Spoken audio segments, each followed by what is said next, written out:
I have worked at the Harlan County Medical Examiner's Office for 8 years. In that time, I have seen hundreds of bodies come through these doors. Car accidents, overdoses, mining accidents, the occasional murder. Death does not bother me anymore. I have made peace with it in a way that most people never have to.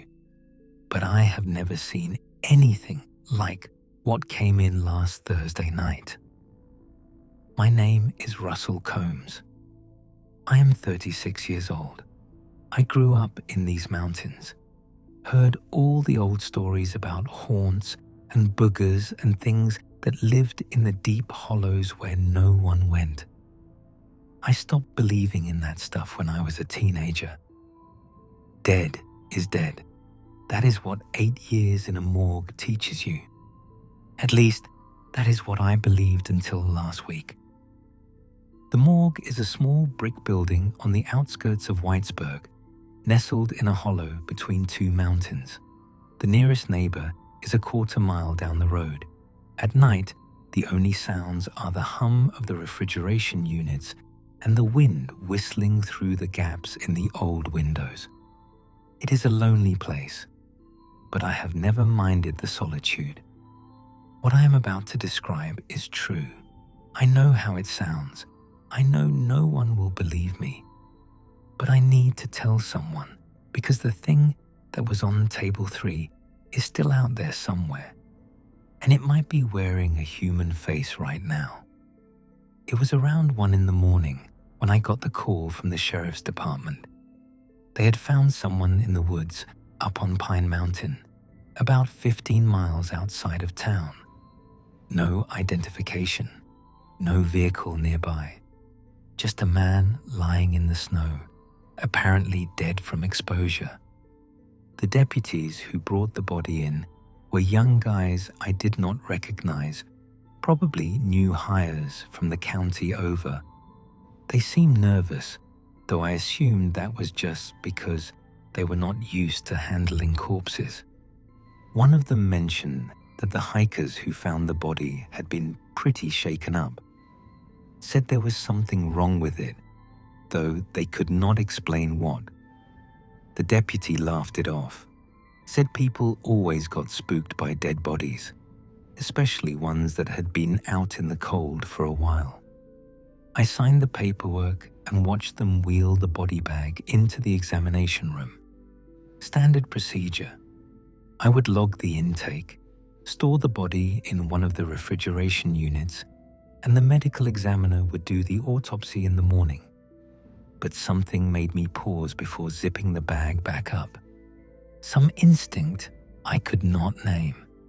I decided to take a quick look, just to make sure there was nothing obviously wrong that needed to be flagged for Dr. Webb. I unzipped the bag and looked at the face of the man on table 3. At first glance, everything seemed normal. A white male, maybe late 40s, with a weathered face and graying hair. The kind of man you might see working at any gas station or hardware store in the region. Nothing remarkable, nothing strange. Then I noticed the eyes. They were open. That was not unusual for bodies that had been outside. But these eyes were wrong. The color was off, a pale gray that seemed to shift in the fluorescent light. And there was something behind them. Not life exactly, but not the emptiness of death either. I told myself I was being paranoid, that the strange feeling in my gut was just exhaustion or too much coffee. I had seen plenty of unusual things in my years at the morgue. This was probably nothing. I started with the basics, checking for obvious injuries, looking for signs of trauma or illness. The body was cold, which was expected given the conditions it had been found in. No visible wounds, no needle marks, no obvious cause of death. But as I examined the body more closely, I started noticing things that did not add up. The skin was too smooth, not in the way that well-preserved bodies sometimes appeared, but genuinely smooth, like there were no pores at all. When I pressed my fingers against the arm, the flesh gave way in a way that felt wrong, like there was nothing solid underneath. The fingernails were too uniform, exactly the same length on every finger, exactly the same shape. I had seen thousands of hands in my career, and no one had fingernails that perfect. And the teeth. When I opened the mouth to check for obstructions, the teeth were all identical. No fillings, no wear, no variation in size or shape, just row after row of perfect white teeth that looked like they had been manufactured rather than grown. I stepped back from the table, my heart beating faster than it should have been. I tried to rationalize what I was seeing. Maybe the body had been in the cold long enough for some kind of preservation effect. Maybe there was a medical explanation for the skin and the teeth and the eyes. But deep down, I knew something was wrong. Deeply, fundamentally wrong. I covered the body with a sheet and went back to the front office. I told myself I would wait for Dr. Webb in the morning. Let the professional handle it. This was above my pay grade. I did not go back into the examination room for the rest of the night. Dr. Eleanor Webb arrived at 8 the next morning. She was a no-nonsense woman in her 60s who had been doing this job since before I was born. If anyone could explain what I had seen, it was her. I told her about my observations from the night before, trying to keep my voice calm and professional. The skin, the fingernails, the teeth. I expected her to laugh it off, to provide some rational explanation that would make me feel foolish. Instead, she just nodded slowly and said she would take a look. I followed her into the examination room. She pulled back the sheet and studied the body in silence for a long moment. Then she started her examination, methodical and thorough, the way she always was. After about 15 minutes, she stopped. She stood very still, staring down at the body with an expression I had never seen on her face before. She said the body had no belly button. I moved closer to look. She was right. The abdomen was completely smooth, unmarked, as if the thing on the table had never been connected to a mother by an umbilical cord. Dr. Webb continued her examination. No appendix scar, though most people that age would have had one. No moles or birthmarks anywhere on the body. No scars of any kind. Not even the small ones that every human accumulates over a lifetime. Then she tried to take a blood sample. The needle would not penetrate the skin. She tried 3 times with increasing pressure, but the flesh simply would not break. It looked soft and pliable, but something underneath was resistant in a way that human tissue should not be. Dr. Webb set down the syringe and stepped back from the table. She looked at me with an expression that was half fear and half fascination. She said she had been a medical examiner for 40 years. She had never seen anything like this. She did not know what was on that table, but she was pretty sure it was not human. Over the next several hours, Dr. Webb made phone calls. The State Medical Examiner's Office, the FBI field office in Lexington, a professor she knew at the university who specialized in unusual cases. No one could come immediately. The state office was dealing with a backlog. The FBI said it sounded like a local matter. The professor was at a conference and would not be available until the following week. In the meantime, the body stayed on table 3.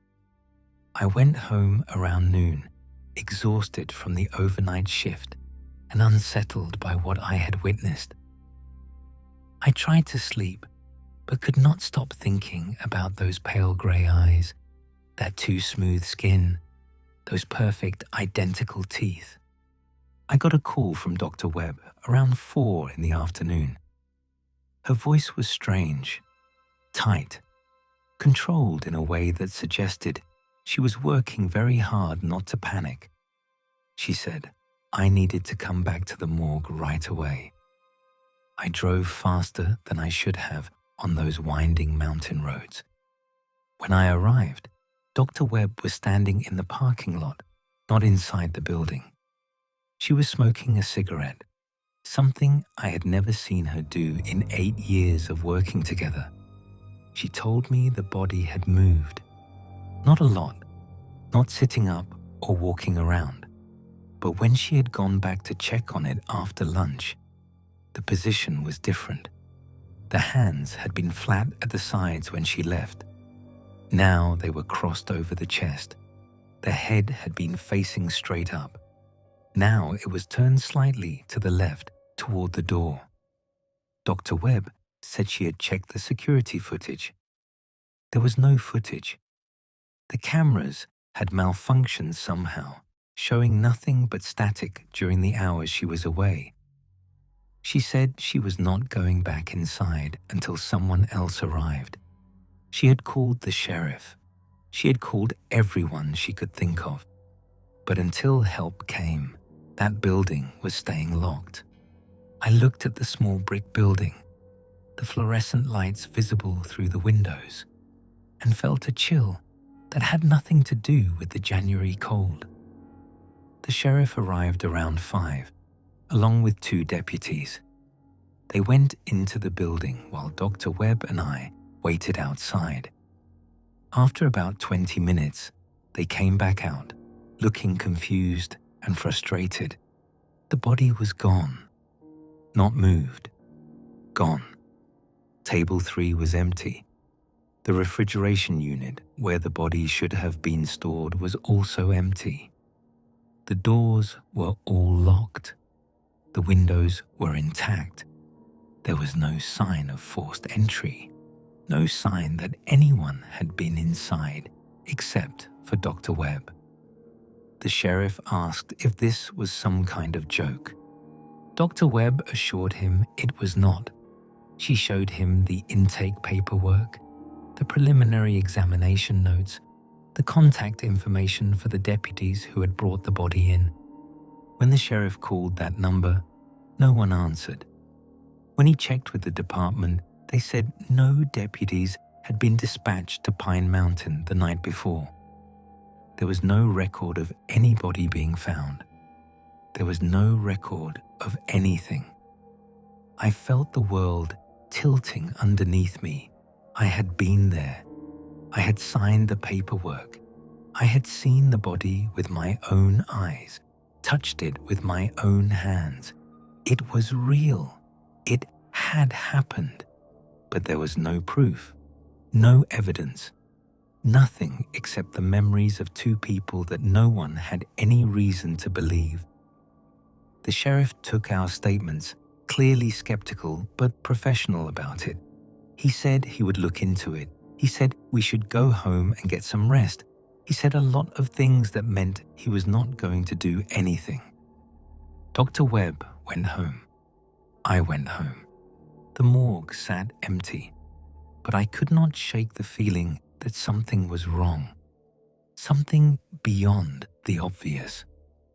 I kept thinking about those pale, grey eyes, the way they had seemed to follow me even though the body was motionless, the way they had looked almost hungry. I locked all my doors that night. I checked every window. I slept with the lights on, something I had not done since I was a child. It did not help. 3 days passed. I went back to work. Because what else was I going to do? Dr. Webb was quieter than usual, but she came back too. We did not talk about what had happened. There was nothing to say. The official story was that there had been some kind of mix-up with the paperwork. A body that was never actually delivered. Intake forms that were filled out by mistake. Administrative error. Case closed. I knew it was a lie. Dr. Webb knew it too.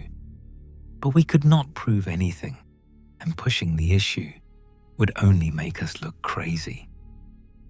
3 days after the body disappeared, I was working another overnight shift. It was around 2 in the morning, the dead hours when nothing ever happened. I was in the front office, scrolling through my phone, half asleep. Then I heard footsteps in the examination room. Slow, deliberate footsteps. The sound of someone walking across the tile floor, moving between the tables. I froze, my phone clutched in my hand, my heart suddenly pounding. The building was supposed to be empty. Dr. Webb had gone home hours ago. No new bodies had come in. The doors were locked. The alarm system was armed. But someone was in the examination room. I grabbed the heavy flashlight I kept under the desk, the only thing that could serve as a weapon. I moved toward the connecting door, stepping as quietly as I could, trying to control my breathing. I pushed the door open and stepped inside. The room was dark. The overhead lights had been turned off, though I was certain I had left them on. The only illumination came from the emergency exit signs, casting everything in a dim red glow. And standing at the far end of the room, next to table 3, was a man. I recognized him immediately. The weathered face, the graying hair, the pale grey eyes that seemed to glow faintly in the darkness. It was the body, the thing that had been on the table. But now it was standing. Now it was moving. Now it was looking directly at me with an expression that might have been curiosity. It smiled, the same perfect teeth, the same manufactured uniformity. But the smile was wrong, too wide, stretching the face in ways that should not have been possible. And then it spoke. Its voice was strange, flat and monotone, like someone who had learned to speak by listening to recordings, but had never quite mastered the rhythms of natural conversation. It said my name. It said it had been watching me. It said it found humans fascinating, the way they clung to their routines and their rituals, the way they built such elaborate structures to deal with the simple fact of death. I asked what it was, where it had come from, what it wanted. The thing tilted its head, considering the questions. It said it did not have a name, not one that I could pronounce. It said it had been in these mountains for a very long time, longer than humans had lived here. It said it came up to the surface sometimes, when it was curious, when it wanted to see what had changed. Usually, it said, it was more careful. Usually, it did not let itself be found. But the cold had been so deep this winter, and it had stayed out too long. And by the time it realized its mistake, the hikers had already seen it. It said it had not meant to cause trouble. It had just been resting, waiting for its body to warm up enough to move again.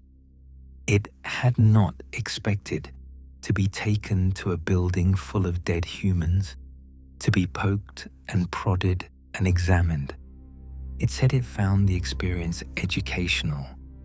I asked what it was going to do now. My voice was shaking, but I managed to get the words out. The thing smiled again, that too wide smile that made my stomach turn.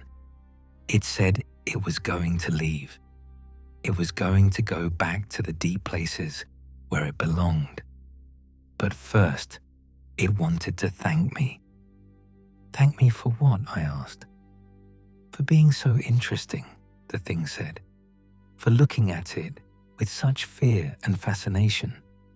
Most humans only showed one or the other. I showed both. That was rare. The thing started walking toward me, moving with a fluid wrongness, each step slightly off in a way that was hard to define. I backed up, my flashlight raised, my whole body screaming at me to run. The thing stopped a few feet away. It leaned in close enough that I could see the details of its face, the too smooth skin, the pores that were not there. It whispered something to me. I will not repeat what it said. Some things are better left unspoken. Then it walked past me, out the door, into the night. I stood frozen in the examination room for a long time, unable to move, barely able to breathe. When I finally regained control of my body, I ran to the front office and called the sheriff. They searched the area. Dogs, flashlights, deputies combing through the woods around the morgue. They found nothing. No footprints in the snow. No sign that anyone had been there at all. The sheriff looked at me with something like pity. He asked if I had been sleeping well lately. He asked if maybe the stress of the job was getting to me. He asked a lot of questions that implied I was losing my mind. I stopped trying to explain. There was no point. No one was going to believe me. The thing had left no evidence, no proof, just my word, and my word was not worth much against the weight of rational explanation. Dr. Webb believed me. When I told her what had happened, she did not question it, did not try to rationalize it away. She just nodded and said she had been afraid of something like this.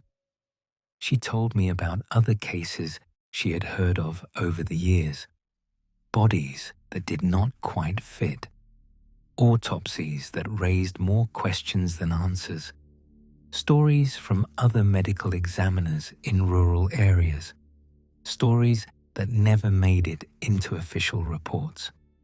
She said these mountains were old, older than humans, and there were things living in them that had not yet been discovered, maybe could not be discovered, maybe were not meant to be. She said the best thing I could do was forget about it, move on, pretend it never happened. I tried. I really tried. It has been 2 weeks since that night. I still work at the morgue, though I have been thinking about quitting. Every time I walk into the examination room, I remember the thing standing by table 3. Every time the lights flicker, I flinch. I have started paying more attention to the bodies that come through, looking for signs, the too smooth skin, the perfect fingernails, the uniform teeth. I have not found anything yet, but I cannot stop looking. The thing said it had been in these mountains for a long time. It said it came to the surface sometimes when it was curious. That means it has been seen before. That means other bodies have probably come through morgues and funeral homes, bodies that were not quite right, bodies that might have gotten up and walked away when no one was looking. I do not know how many of them there are. I do not know where they come from or what they want. I do not know if the thing that visited me was unique or if there are others like it, hidden in the deep hollows and abandoned mines and places where humans do not go. I just know that something is living in these mountains that is not human. Something that can look human enough to fool anyone who is not paying attention. Something that watches and waits and learns. I have started looking at people differently now, checking their faces for those small imperfections that mark a real human being. Scars, moles, asymmetries, the tiny flaws that prove someone grew up in a body rather than putting one on like a costume. Most of the time, people pass the test. Most of the time, they are exactly what they appear to be. But sometimes, in a crowd, or on a street corner, or through the window of a passing car, I see a face that is just a little too perfect, a smile that stretches just a little too wide. And I wonder, if you live in Appalachia, or anywhere with old mountains and deep forests and places that humans have never fully explored, you should pay attention. Look at the people around you. Really look. Check for the details that make someone human. The scars from childhood accidents, the crooked tooth that was never fixed, the birthmark on the arm that they have had since birth, the small imperfections that prove a life has been lived. And if you meet someone who does not have any of those things, someone whose face is too smooth and whose teeth are too perfect and whose eyes have that pale grey color that seems to shift in the light, do not engage. Do not ask questions. Do not try to investigate. Just walk away. Pretend you did not notice and hope that they do not find you interesting. I do not know what happens to the people these things find interesting. I do not want to know. The thing that visited me let me go, but I have a feeling that not everyone is so lucky. I am still working at the morgue, still checking every body that comes through, still watching for signs of something that is not quite human, because the thing told me something before it left, something I have not been able to forget. It said it would be watching me. It said it liked watching. It said maybe if I stayed interesting enough, it would visit again someday. I hope it was lying, but deep down, I know it was not. Some things do not lie. Some things do not need to. I check my locks every night now. I keep a light on in every room. I never work alone if I can help it, and when I do, I keep that heavy flashlight within arm's reach. And every night, before I go to sleep, I look in the mirror and check my own face. I count my scars. I trace the mole on my left shoulder. I examine the crooked tooth I got from a baseball accident when I was 12. I make sure I am still me. Because in a world where something can wear a human face and walk among us undetected, that is the only thing I can be certain of anymore. And even that certainty is starting to fade.